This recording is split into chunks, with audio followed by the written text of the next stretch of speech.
선관위 전현직 간부들의 자녀 특혜 채용 의혹 파장이 확산하고 있습니다.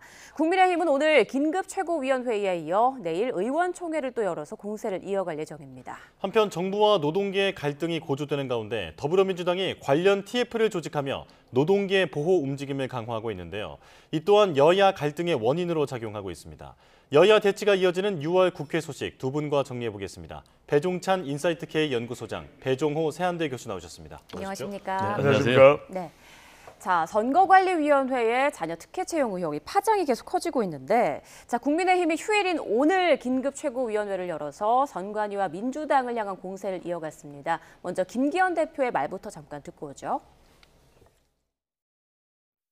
고이죽부터 썩은 냄새가 진동하는데 여전히 문을 걸어 잠그고 폐쇄적 태도를 고집하며 국민의 요구를 외면하는 조직은 더 이상 민주주의 국가의 기관이라고 할 수가 없습니다. 네, 휴일에 이렇게 최고위원회를 여는 게 이례적이라고 하더라고요. 배 소장님, 먼저 이 선관위가 감사원 감사 거부한 것 때문에 이렇게 오늘 긴급하게 회의가 열린 거죠? 그렇죠. 예. 이제 감사원의 이 감사를 거부한 것이 타당한 것인가? 일단은 국민 여론은 매우 격앙되어 있습니다. 1차적으로는 이거는 여야 구분 없이 진영 구분 없이 정말 격분할 수밖에 없는 것이 지금 선관위 사무총장과 사무차장이 이것은 사무처를 관리하는 1인자와 2인자가 자신들이 자녀 특혜 채용과 연관이 있어서 면직이 된 거예요. 이건 심각해도 매우 심각한 겁니다. 그리고 지금 지역 선관위까지 계속 보고가 되고 있거든요. 이런 부분에 대해서 일단 여론은 굉장히 엄중하고 이 검찰의 이제 수사도 받게 됐고요. 또 국민권익위원회에서도 조사팀이 꾸려졌습니다. 네. 그런데 지금 이제 가장 크게 쟁점이 되고 있는 것은 감사원의 감찰을 받지 않겠다 이 부분인데 여기에 대해서 이제 주장하는 쟁점의 핵심은 뭐냐면은 이 헌법상 독립기구다 이거거든요. 네. 그런데 이것이 이제 헌법 97조입니다.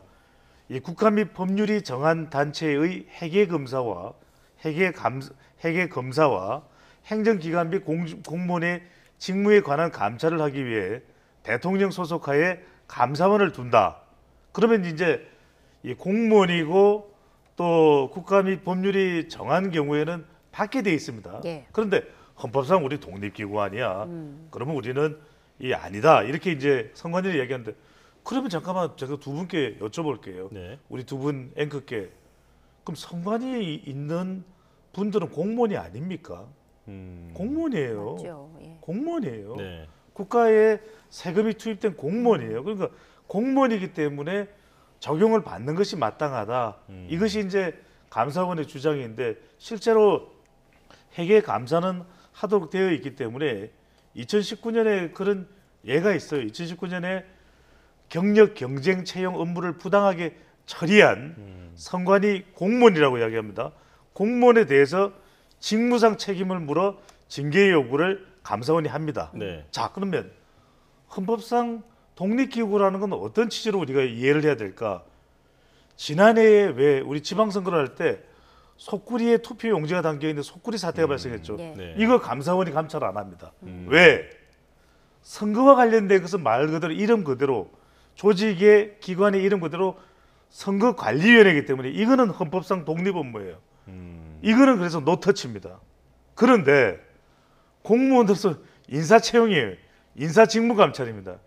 이건 해야죠. 그래서 감사원은 이건 이 헌법의 취지도 선거관리의 독립적인 업무는 다른 기관들이 감사원이라고 할지라도 개입을 하지 말라는 이야기인 거지 인사 채용에 대해서 이런 처참한 비리와 의혹이 난무하고 이런 상황에서 감찰을 안 한다? 그게 말이 되느냐? 그걸 누가 이야기했느냐?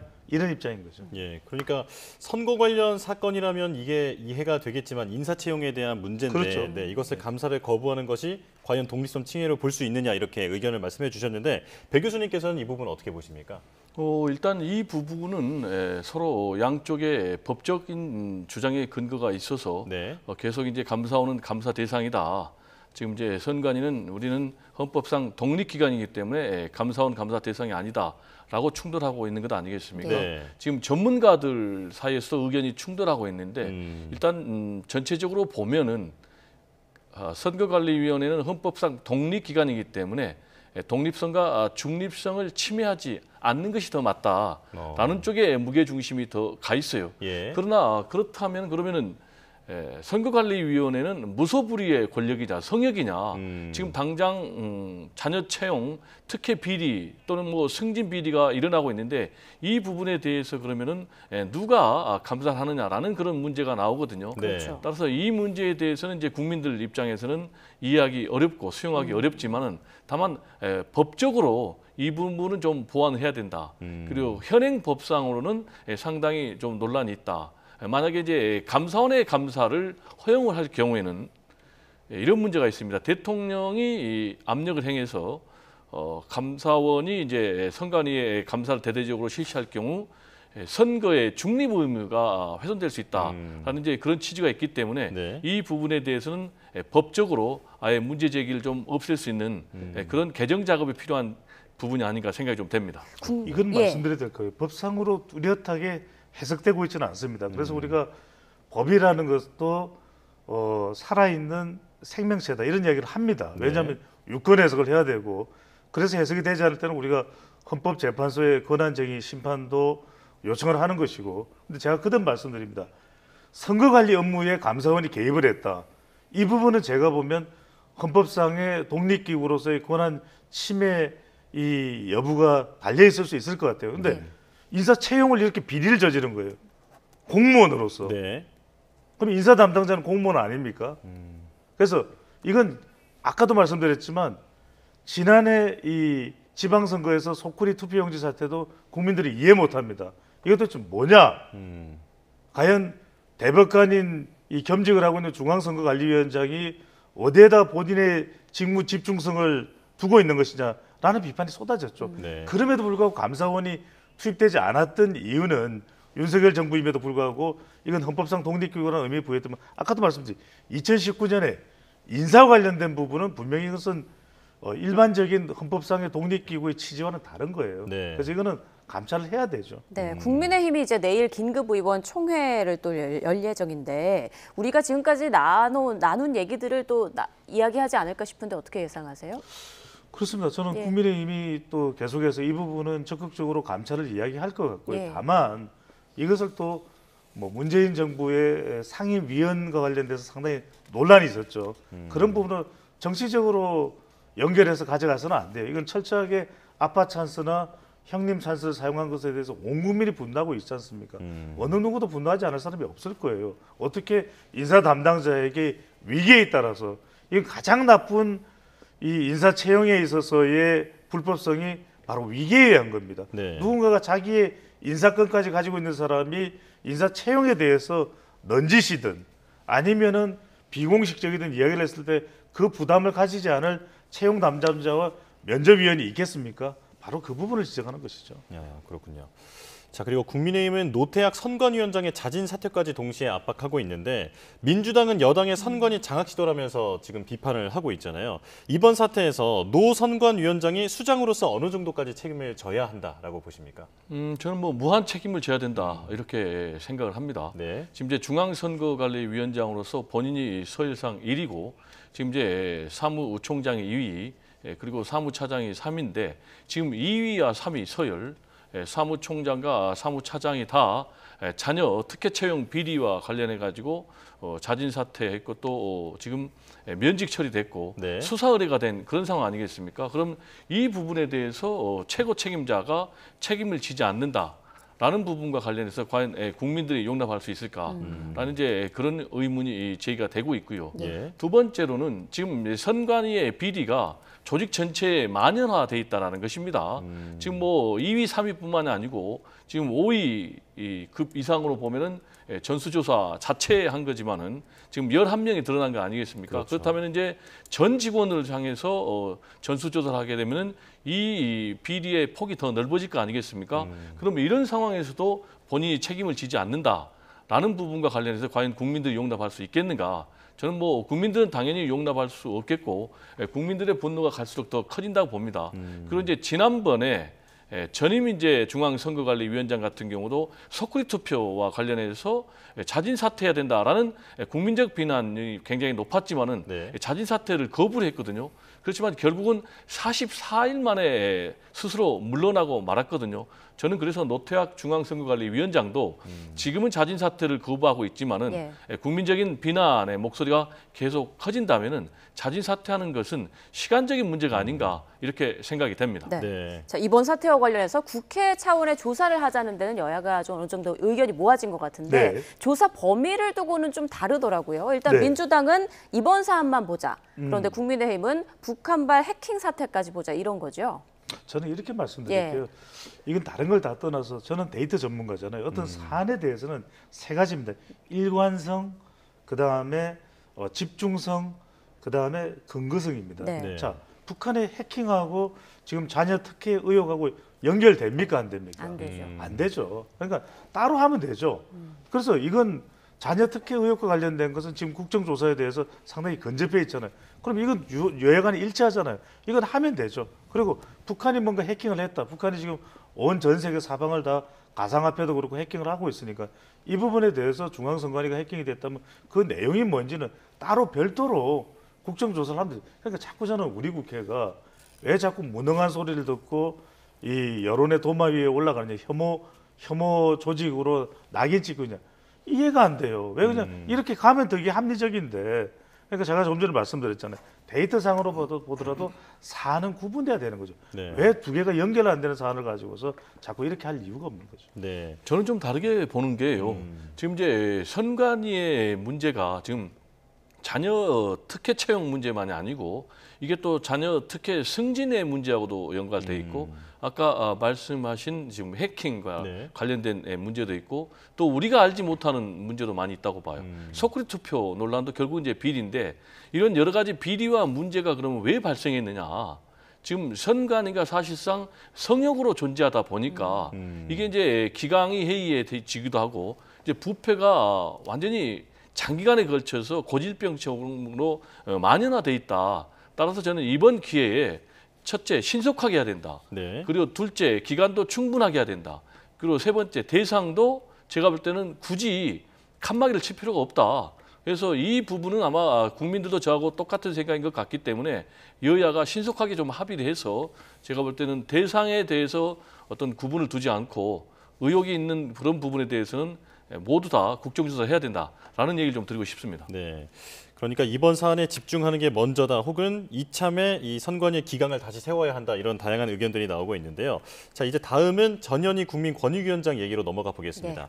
즉 근무태만과 그 추미애 전 장관의 아들 유권 해석 과정에서 부당하게 개입했다라는 의미로 그 이유로 감사를 받아왔었는데요.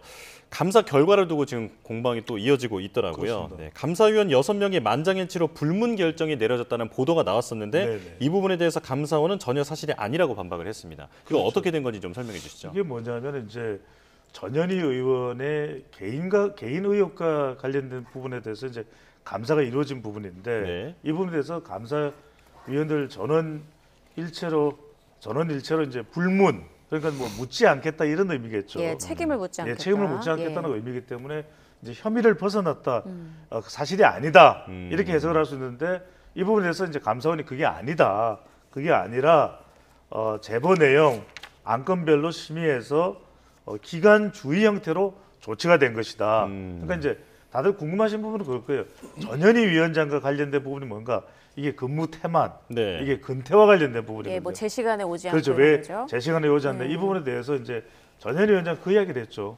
어느 장관을 활동을 보더라도 이게 9시부터 6시까지 근무가 어딨냐, 대외 활동도 하고 또 어디 외부에서 회의가 있는 것도 있고, 이 부분은 감사원에 제가 거듭 말씀드립니다. 좀 근거를 분명히 할 필요가 있을 것 같아요. 네. 그러니까 국민권익위원회의 활동에 대해서 주의 조치가 할 부분이 있다면 그 부분을 또 명확히 할 부분이 있는 것이고, 전현희 위원장이 뭔가 이게 자칫 잘못하면 왜 이게 엉뚱한 곳으로 연결될 수 있냐면, 전현희 위원장은 이제 전 정권에서 임명된 인사거든요. 네. 그렇기 때문에 왜 국민권익위원장이 정권이 바뀌었으면 좀 눈치 빠르게 안 나갈까, 그러니까 이런 차원에서 이루어질 좀 욕보이기 형태의 조치의 형태라면 그건 또 공감을 하기가 힘들어요. 그러니까 이제 그런 차원에서 전현희 위원장에 대해서 불문이 됐든 아니면 포함시켜서 기간 주의가 됐다면 감사원이요. 지금 중앙선거관리위원회 감찰과 관련해서도 부각되고 있는 조직이잖아요. 네. 유병호 또 감사원 사무총장이 굉장히 또 개인적으로도 부각되고 있잖아요. 그래서 이럴 때 있어서는 더 근거를 분명히 해야 된다고 봅니다. 네, 이제 최종 감사 보고서는 이번 주 후반쯤에 나올 예정인데, 자, 전현희 위원장이 자, 사실상 무혐의라는 불문 결정이 나왔는데 왜 이걸 또 보고서에 담는다는 거냐, 담으면 명예훼손이다 이렇게 또 주장하고 있지 않습니까? 여기에 대해서는 어떻게 생각하세요? 일단 전현희 권익위원장 입장에서는 굉장히 좀 억울하다 이런 입장을 가지고 있는 것 같아요. 왜냐하면은 사실상 현 정권으로 교체가 되면서 물러나라라는 요구가 공개적으로 이루어졌거든요. 권성동 윤핵관 핵심이지 않습니까? 물러나라라고 요구를 했고 그 이후에 이제 감사원 감사가 내부 제보 형식으로 해가지고 10개월 동안 대대적으로 전방위적으로 이루어졌거든요. 네. 근데 그 결과를 보면은 최종적으로 감사위원회 보고서를 봐야 되겠지만은 두 가지 내용이 담기는 것 같아요. 예. 하나는 불문, 그러니까 개인에 대해서는 책임을 묻지 않는다. 그렇지만은 기관에 대해서는 주의를 내린다. 네. 제가 볼 때는 일종의 물타기 같아요. 왜냐, 불문에 붙인다면은 그동안의 감사원의 감사가 정치 감사, 표적 감사라는 걸 자인하는 것 아니겠습니까?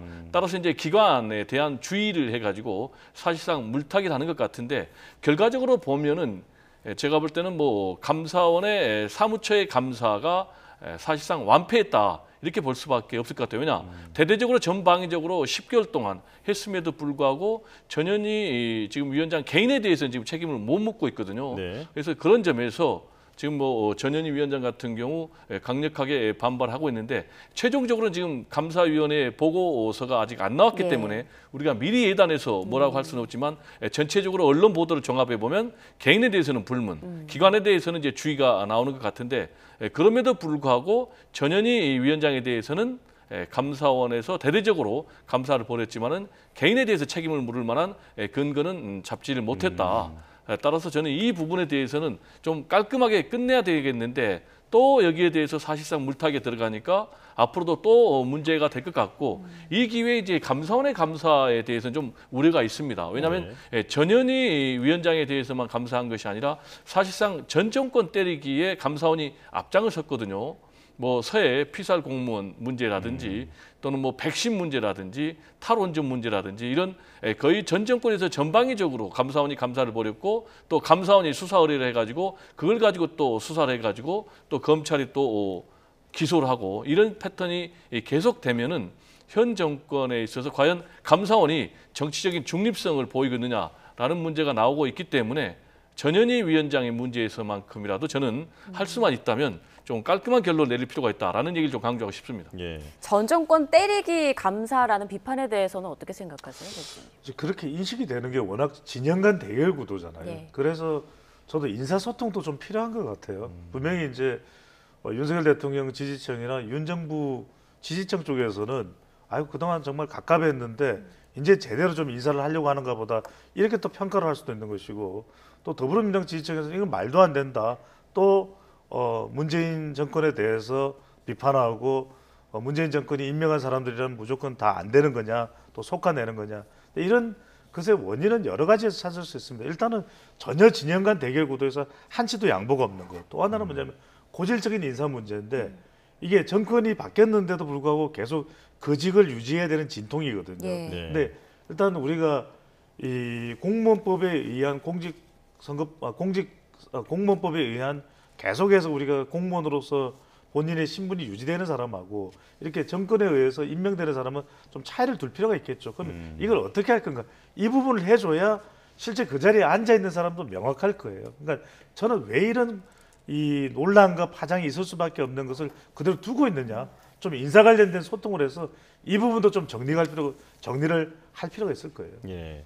자, 그리고 조금 전에 그 짚어주셨던 유병호 감사원 그 사무총장에 대한 얘기도 해볼 텐데요. 네. 감사위원회 불문 결정 당시에 이 유병호 사무총장이 납득할 수 없다면서 반발을 했다라고 합니다. 지금 이런 분위기에 대해서는 어떻게 보고 계십니까? 글쎄요, 저는 어떤 조직이든 특히 이제 감찰 조직은 특정인이 부각되는 건 별로 안 좋을 것 같아요. 네. 왜냐하면 유병호 감사원 사무총장 역대 우리가 사무총장 이름을 감사원 사무총장 이름을 기억했던 적이 있습니까? 그러니까 이제 유병호 사무총장은 어떻게 판단할 수 있느냐 하면은 지난 정권에 됐던 것이 너무나도 정말 제대로 감찰을 받지도 않고 엉뚱한 곳으로 진행됐던 것이 많았다. 그래서 타이거 텀을 투입을 해서 서울시에 대한 감찰도 했던 적도 있어요. 뭐 성과를 냈다고 하는데 뭐 어쨌든 간에 그렇다 하더라도 이게 근거가 있고 정치적으로 공방을 벌이기보다는 차분하게 감사원에 있는 매뉴얼대로 진행되는 것이 가장 바람직한 일이거든요. 그러니까 일단 저는 개인적으로는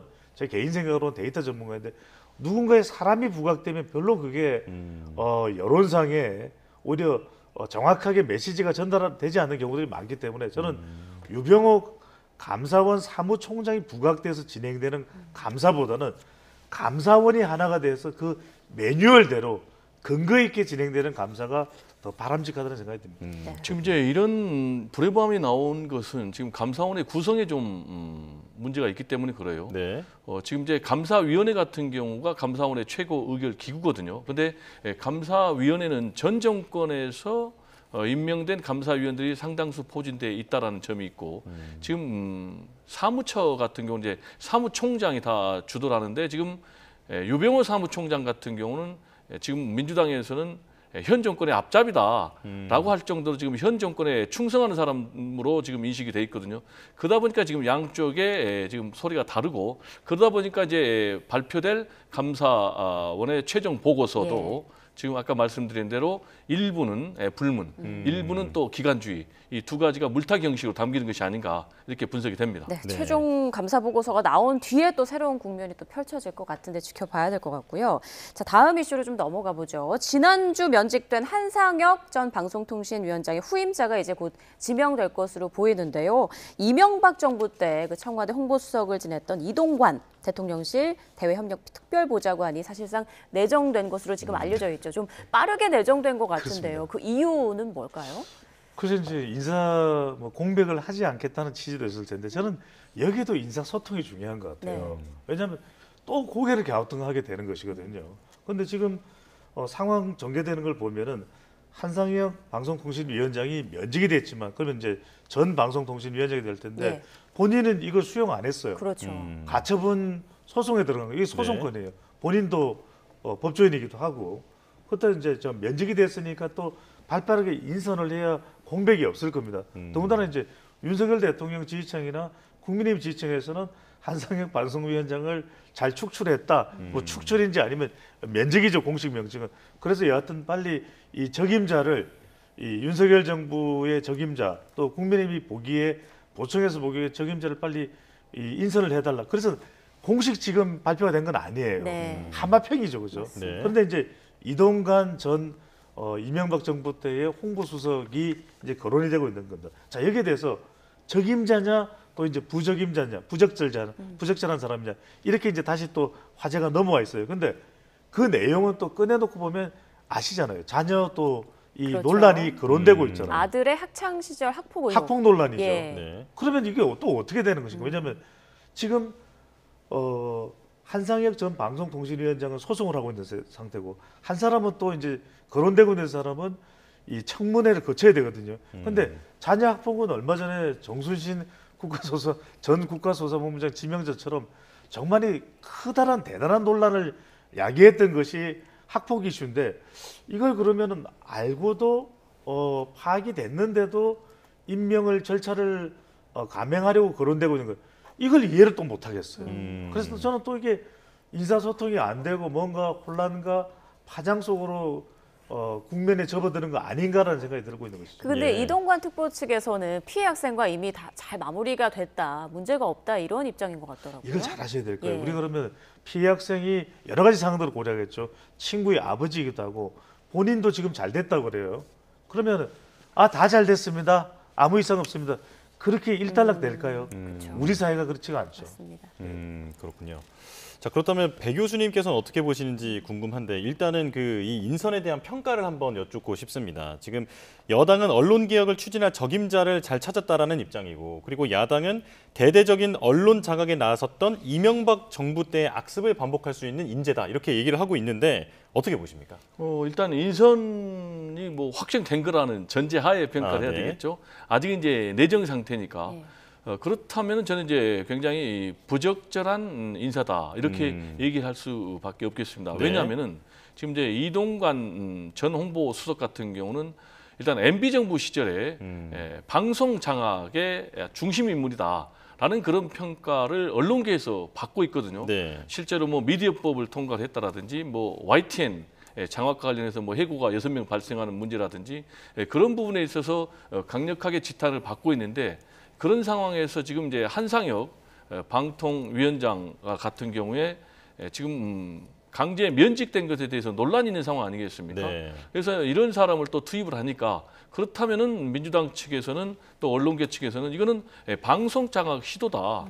그리고 지금 이 수석뿐만이 아니고 홍보 수석뿐만이 아니고 지금 방송통신위원회 사무처장 네. 조성은 이분 같은 경우도 지금 이동관 수석과 같이 지금 MB 시절에 지금 민정수석실에 근무했다는 건 아니겠습니까? 지금 미리 이제 지명을 했습니다. 그러면은 이동관 전 홍보수석을 사실상 방통위원장으로 앉히기 위해서 미리 지금 보낸 인사를 한 것이 아니냐라는 그런 문제가 제기가 되고 있고요. 또 네. 과방위원장의 윤핵관이라고 할 수 있는 이제 장제원 의원이 지금 있지 않습니까? 예. 그렇다면은 이제 입법부, 행정부에서 투톱으로 지금 내년 4월 총선을 앞두고 완전 방송 장악을 하기 위한 그런 인사다라는 이제 비난이 있습니다. 그게 무슨 얘기냐?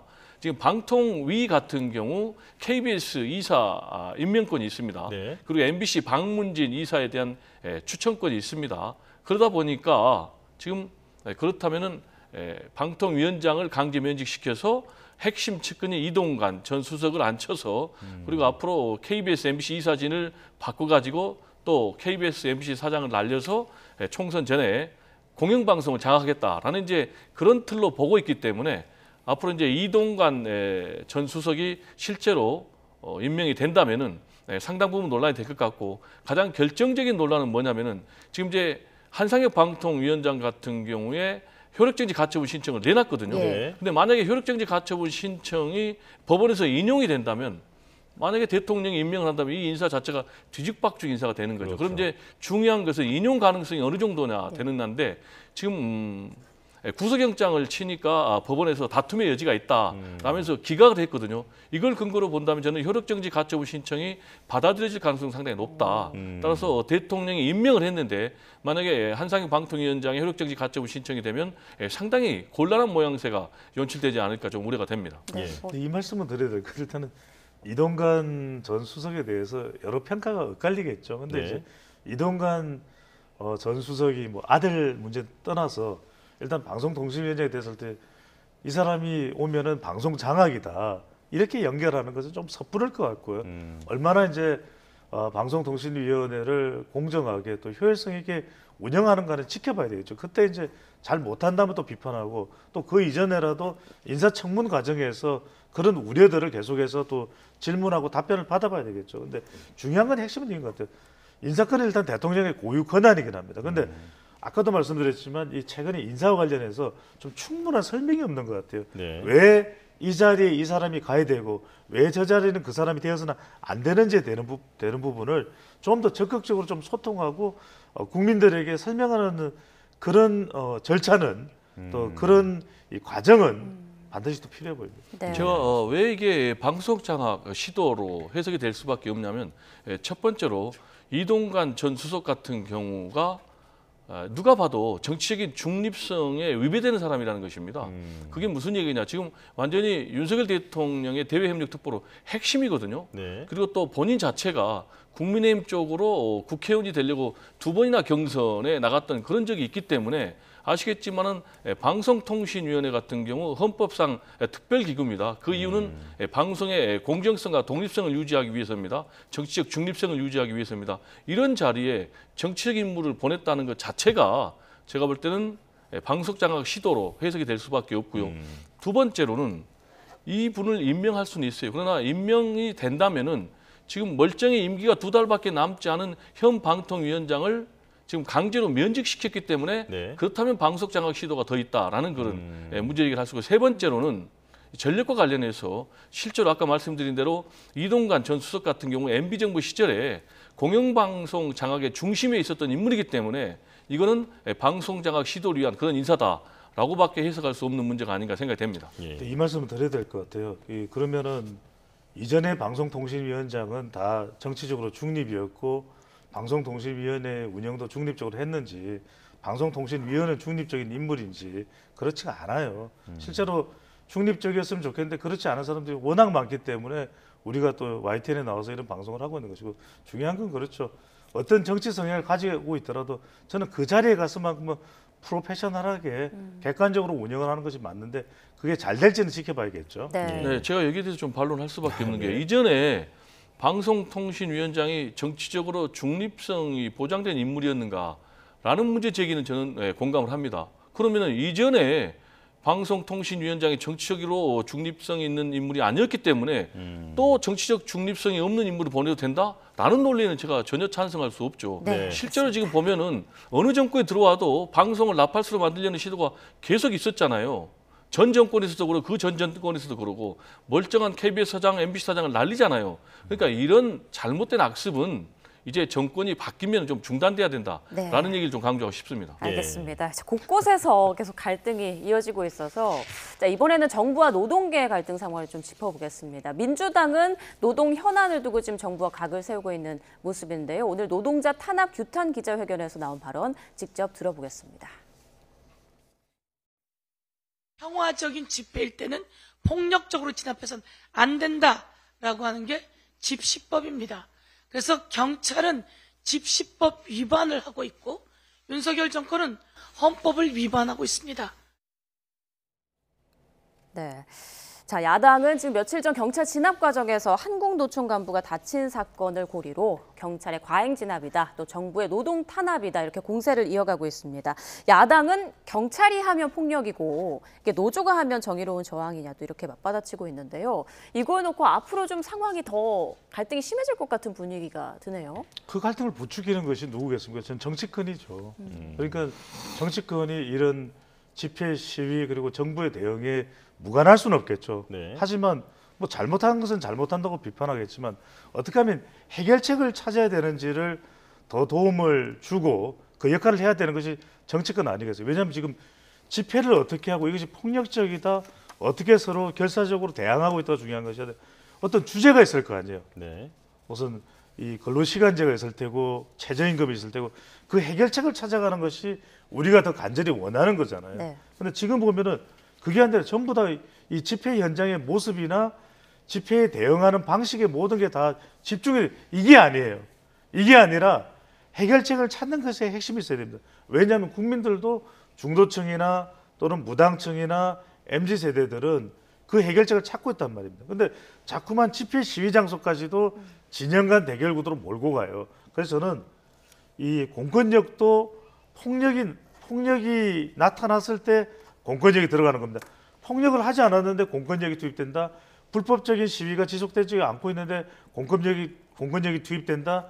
공권력이 물리력을 행사한다. 그건 비판받아야 마땅하겠죠. 그런데 지금 노동자들도 폭력이나 과격이나 물리력을 동원하고 있는 것은 아닌지, 이것은 저는 경찰도 그렇고 또 집회 시위를 합법적으로 하는 범위 내에서의 노동자들도 폭력은 절대 안 돼요. 네. 양쪽 다 어느 한쪽이 먼저 하기 때문에 한쪽이 할 수밖에 없는 구조이기 때문에 하면 안 된다는 거 말씀드리고 싶고, 두 번째는 정치권이 어느 한쪽 편을 들면서 이쪽의 이 입장을 왜 한쪽이 못 받아들여서 쪽으로 몰고 가서는 안 된다는 거예요. 제일 중요한 거는 뭐냐면 무슨 야간 시위를 하고 뭐 캡사이신을 쏘고, 이것보다 더 중요한 것은 지금 굉장히 얽혀 있고 쉽게 풀어질 수 있는 문제는 아닙니다. 네. 오랜 시간이 걸릴 수 있지만 뭐 중앙노동위원회가 됐든 중재할 수 있는 정치권의 또 역할이 됐든 투입이 돼서 그 해결책을 찾는 것이 가장 우선시 돼야 되는 것이죠. 예. 그러니까 정치권이 제 역할을 못 하고 있다 이렇게 정리를 할 수 있을 것 같은데,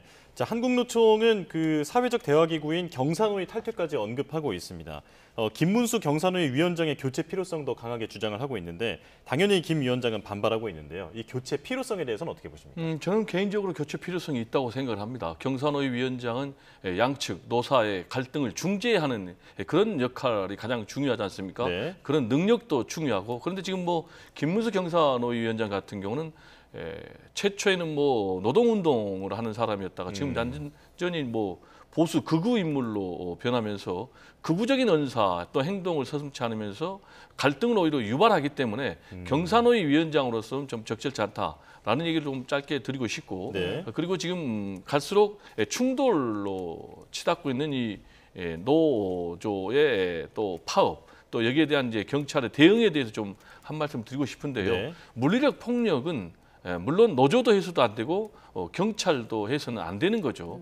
그래서 이제 경찰이 이 물리력을 행사하는 데 있어서 세 가지 원칙이 있습니다. 네. 하나는 위험도를 최대로 감소한다. 그리고 두 번째로 물리력을 최소화한다.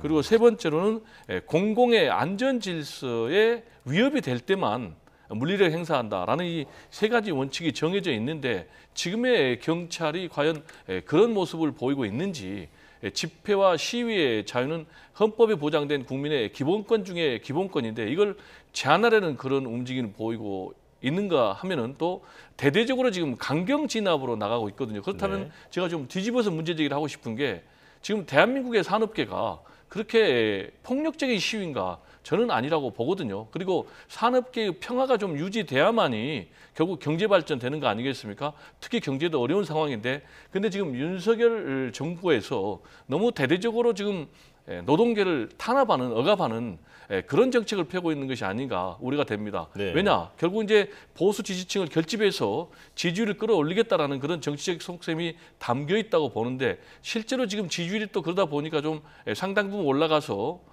36%까지 갔단 말이에요.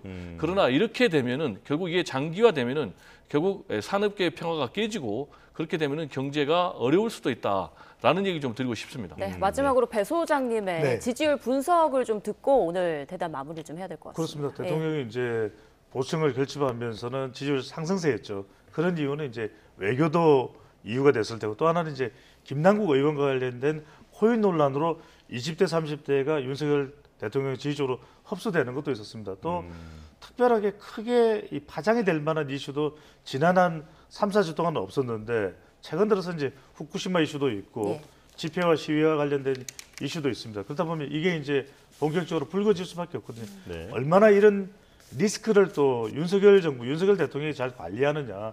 중요한 건 또 중도나 또는 무당층이나 MZ세대에서 수긍할 수 있는 고개를 끄덕일 수 있는 그런 좀 더 잘 설명하고 소통하는 그런 국정 운영을 더 이어나가고 더 확대해 나가는 것이 또 대통령 지지율을 올리고 좀 더 효율적인 국정 운영을 하는 데서는 필요하다고 봐야 되겠죠. 예, 오늘 다양한 주제에 대해서 두 분과 뜨거운 의견을 한번 나눠봤습니다. 자, 배종찬 인사이트K 연구소장 그리고 배종호 세한대 교수와 함께했습니다. 두 분 고맙습니다. 네, 고맙습니다. 감사합니다. 감사합니다.